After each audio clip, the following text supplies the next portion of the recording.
Kurmavatar. Kurmavatar is the story of Vishnu's incarnation as a tortoise. The tortoise helped the Devas to obtain nectar, Amrit, from the sea. Once Durvasha, the hot-headed sage, became angry with the gods and cursed them to lose all their powers. Indra, the king of the gods, was in trouble. Consultation with other gods brought no solution. So they went to Vishnu, along with Brahma, the god of creation. Vishnu listened carefully and said, "You have to obtain the nectar of immortality or Amrit from the ocean in order to rejuvenate yourself." "How should he obtain the nectar?" asked Indra. Vishnu advised, "You must cast all kinds of herbs into the ocean. Then churn the ocean using Mount Mandara as the pivot.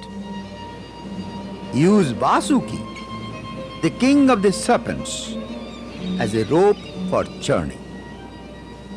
Concerned gods asked, "But Lord, how do we shift the huge Mount Mandara from its location to the sea? We have no strength left." "Make peace with the enemies, the Asuras," replied Vishnu. "Seek their help to achieve your end. But be careful not to indulge your greed for the nectar that comes out of the ocean, even when the Asuras try to take it away forcibly." Then Brahma returned to his own abode, and the gods headed towards the court of Bali, the king of the Asuras. Indra was received honorably. Bali listened to the proposal put forth by Indra. As the nectar of immortality is going to do good to the Asuras as well, Bali and his chiefs agreed. Peace was declared between the gods and the Asuras. They agreed to work together to obtain the nectar. Along with their hordes, Bali and Indra began the task of uprooting Mount Mandara, which was carried to the seashore jointly by the gods and the Asuras. But the mountain became heavier and heavier as they carried. Finally, it crashed. Vishnu came to their refuge. Vishnu took a ride on the back of Garuda to reach the mountain. The mountain was then carried on the back of Garuda to the ocean.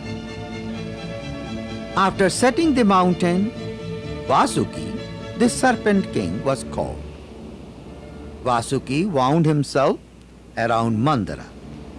The mountain was ready to be churned when Indra addressed, "Friends, it is now time to churn the ocean for the benefit of all."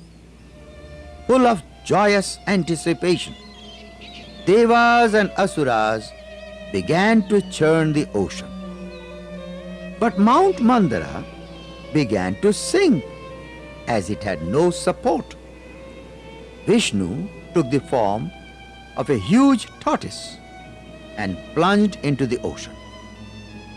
Then he came up with the mountain on his back. Churning once again revived him. The ocean first threw up its deadly poison, the halal. The poison had to be removed in order to get the nectar. The Devas ran to Shiva for help. Shiva agreed to drink the poison, and he did. So he was named Nilakanta, or blue-necked god.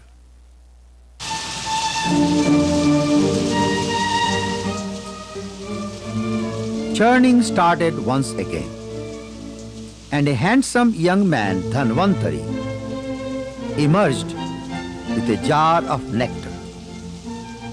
The Asuras ran to snatch away the nectar from Dhanvantari and forgot about their truce with the Devas. The Devas kept their promise to Vishnu and kept calm. Vishnu came to their rescue. Vishnu took the form of a beautiful girl, Mohini, and the Asuras were infatuated. They entrusted the jar of the nectar to her care. Mohini took the responsibility for the distribution of the nectar. She started to distribute the nectar with the Devas. When the turn for the Devas was over, there was no more nectar left for the Asuras. The Asuras shouted, "Where is our share?" Vishnu took his form and smiled. When Vishnu left, the Asuras charged at the Devas, resulting in the great war of the Asuras and Devas. The Devas, with their energy from the nectar, were superior. The Asuras ran for safety, and peace prevailed on earth.